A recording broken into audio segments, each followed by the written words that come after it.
Son las 8:44. Saludamos al abogado Ramiro García. Él es vicedecano de la Facultad de Jurisprudencia de la Universidad Católica de Ecuador, un experto en derecho penal. Abogado García, le damos la bienvenida.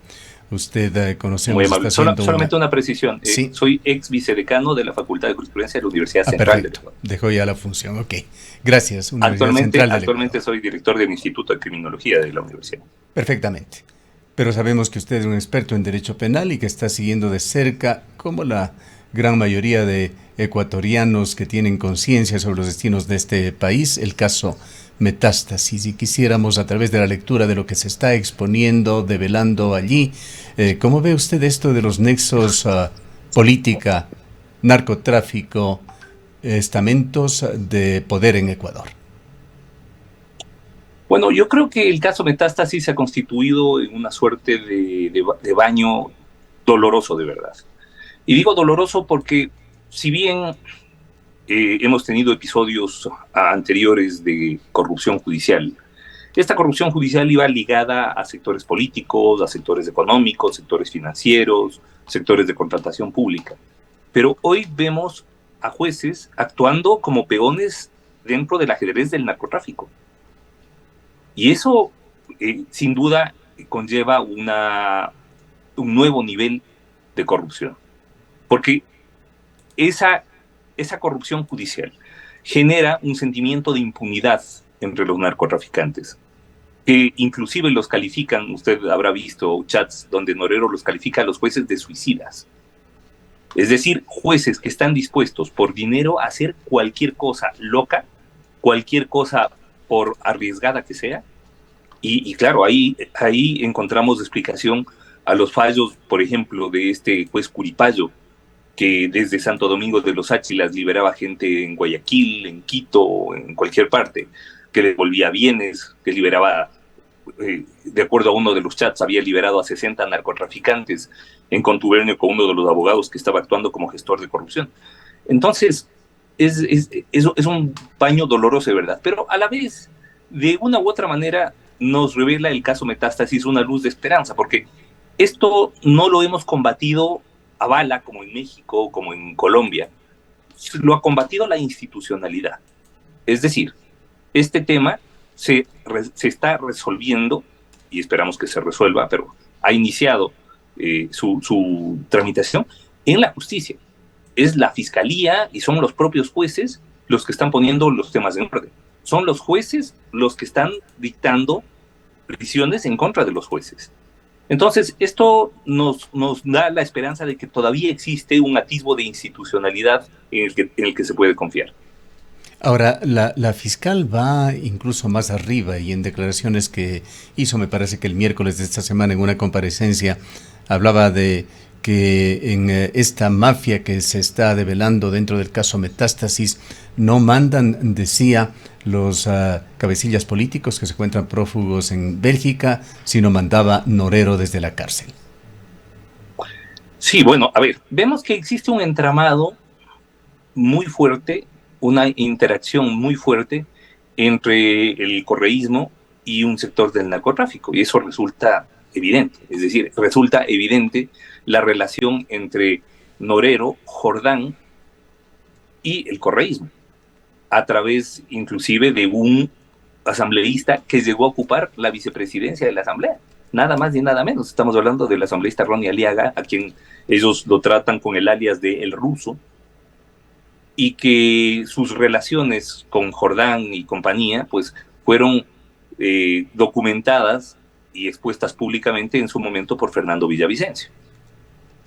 En, vemos además que el propio Jorge Glass se comunicaba con Jordán, se comunicaba con toda esta gente para lograr su liberación. Hay un chat entre Jordán y Norero en donde Jordán le dice, mira, JG se comunicó con nosotros, él está cansado de estar preso, yo le dije que le voy a ayudar. Es decir, Jordán actuaba como bisagra entre el narcotráfico, la política y sectores económicos.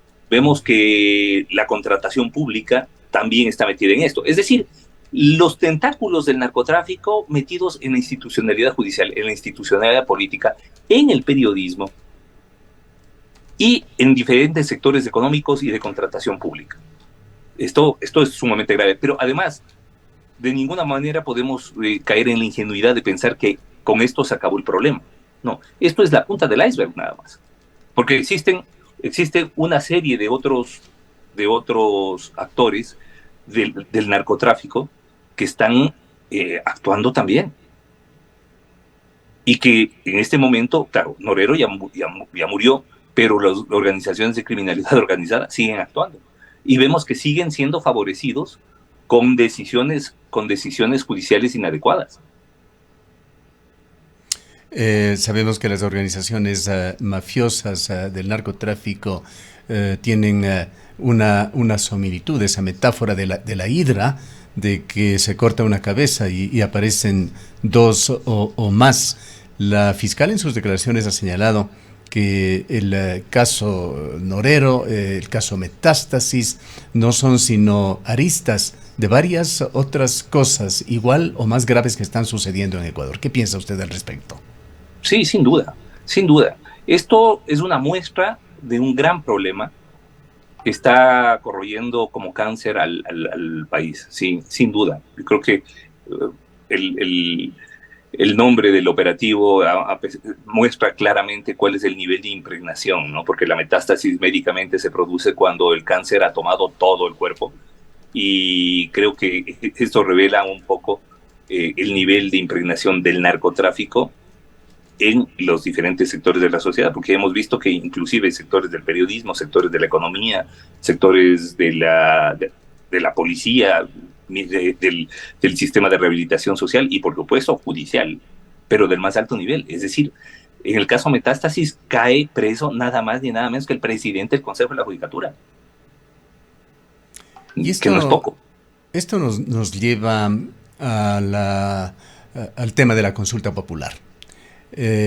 Nos preguntamos, y le preguntamos a usted qué le pareció esto, de que el gobierno no propuso en las 11 preguntas ninguna medida tendiente a de alguna manera frenar, por lo menos dificultar la cooptación de organismos de control, que se ha vuelto una mala práctica política en Ecuador desde hace muchas décadas, o la permeación, infiltración de organizaciones narcodelictivas en entidades del Estado, que es más evidente que nunca ahora con el caso Metástasis. Y también parte de la pregunta es si el gobierno subsanará esta deficiencia con las nuevas 5 preguntas que ha anunciado propondrá.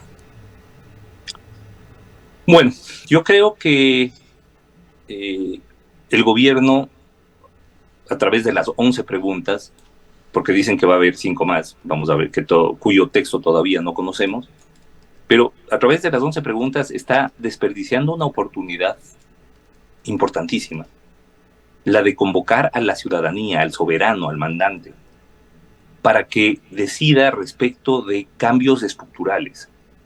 Pues bueno, las 11 preguntas, ninguna conlleva cambio estructural de nada. De hecho, se ha tratado de torear los temas de fondo, como por ejemplo las atribuciones del Consejo de Participación Ciudadana, como por ejemplo un cambio en el modelo de justicia, como por ejemplo la eliminación de la prohibición de extradición de ecuatorianos en caso de delitos graves, o los temas de incautación de bienes delictivos. Todo esto, yo creo que el gobierno en estas 11 preguntas ha jugado al sin que te roce, hace preguntas, con todo respeto, insulsas, inocuas, más que inicuas, y que, en fin, no plantean un cambio estructural de nada. En otras palabras, pues al parecer lo que se quiso es cumplir con la propuesta de campaña de llamar a una consulta popular, pero trata de no afectar los intereses de grupos con los cuales está actuando en mayoría en la Asamblea Legislativa, que además han sido muy enfáticos en expresar su oposición a temas como la eliminación de la prohibición de extradición, por ejemplo. Entonces, me parece que se está tratando simplemente de cumplir el requisito de la consulta popular, preguntar temas que son de mera legalidad y que por tanto podrían resolverse a través de proyectos de ley, temas que además no cambian en absoluto nada y además, ojo, con muy poca técnica, porque en algunos casos se está preguntando si estamos de acuerdo con asuntos que ya existen y que ni siquiera implicarían un cambio en lo normativo. Vayamos, abogado García, a las alusiones que ha hecho usted al periodismo ecuatoriano. Justamente hoy se conmemora en Ecuador el Día del Periodismo Ecuatoriano. Es importante reflexionar y también limitar estas acusaciones, más allá de lo que se está develando también en el caso Metástasis, hay que reconocer que hay una contraparte del periodismo ecuatoriano, un periodismo ético, y allí hay dignos representantes. Está Cristian Zurita, está el ya fallecido Fernando Sí, sin Villavicencio, duda, que hizo sin duda. un Es más, trabajo fenomenal. Está nada Código de esto se Vidrio, habría, Primicias, Mil nada de esto Hojas y se diversos habría medios de conocido. comunicación tradicionales. Sí, sin duda, pero nada de esto se habría conocido si no fuera por el periodismo. En esto, sin duda. De ninguna manera se trata de generalizar, como tampoco generalizamos cuando decimos que ha habido una impregnación en lo judicial del narcotráfico. No decimos que Sin todos duda. los jueces actúan del lado del narco, por supuesto, pero existe. Es decir, son realidades que no podemos dejar de ver y no podemos ponernos una venda en los ojos. No podemos negar una verdad. Y es que el narcotráfico negociaba espacios de poder político, negociaba espacios económicos, negociaba espacios de contratación y también negociaba, obviamente, campañas de lavado de cara o de estigmatización de quienes les resultaban molestos, ¿no?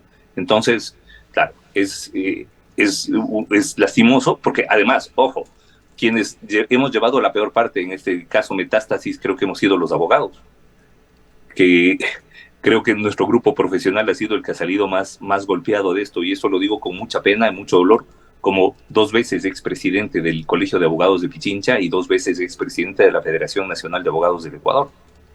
Así que creo que como grupo profesional, pues tenemos que, y obviamente no podemos decir que todos los abogados están al servicio del narcotráfico, pero tampoco podemos negar una realidad, y es que ha habido colegas que se han prestado que han excedido sus gestiones de defensa y se han convertido en factores de corrupción. ¿Cómo ve usted para tratar también de limitar este tema del periodismo, que es sumamente delicado? Pues el periodismo se mueve a través de sólidos conceptos éticos. ¿Cómo ve usted las alusiones que hacen en estos chats a la portal Aposta? Yo creo que eh, los periodistas en general, eh, al igual que los abogados, pues tenemos que generar un debate hacia lo interno de, primero, qué códigos deontológicos tenemos que seguir, cuáles son los límites que no podemos pasar.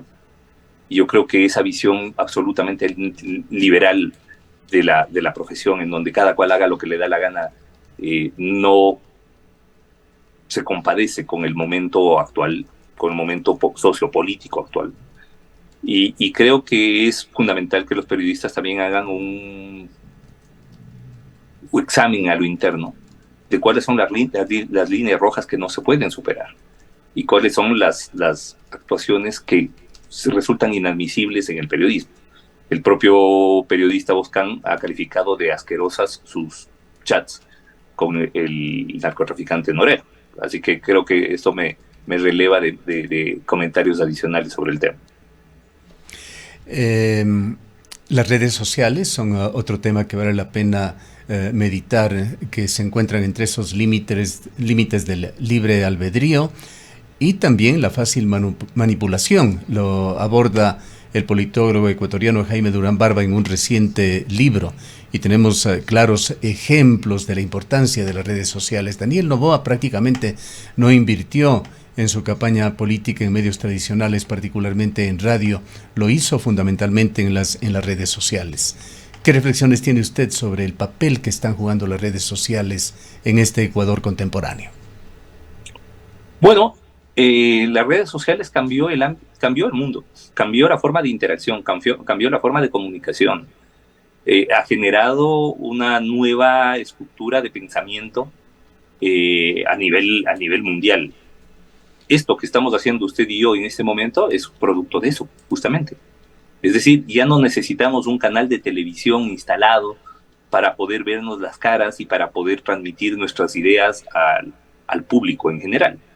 Ahora las redes sociales nos permiten esto. Yo estoy conectado desde un teléfono móvil. Y claro, algo que habría sido impensable hace apenas 5 o 6 años.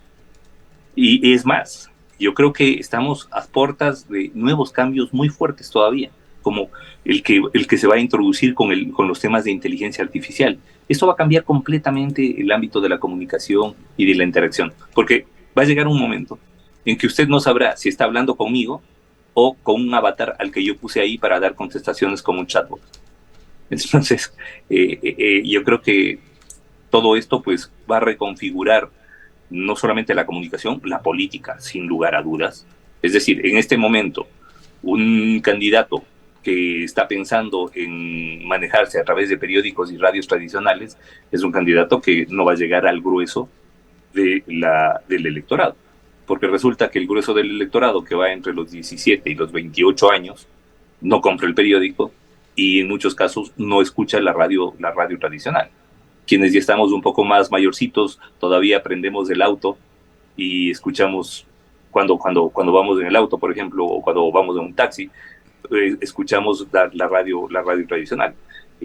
Los chicos no lo hacen, se informan a través de redes sociales y están mega informados además, porque no es que no se informan, no es que se desentienden, porque uno de los errores de algunos sociólogos sobre todo y estudiosos es considerar de que hay una juventud desentendida con la actualidad y con la realidad social. No es así, todo lo contrario, están súper al día.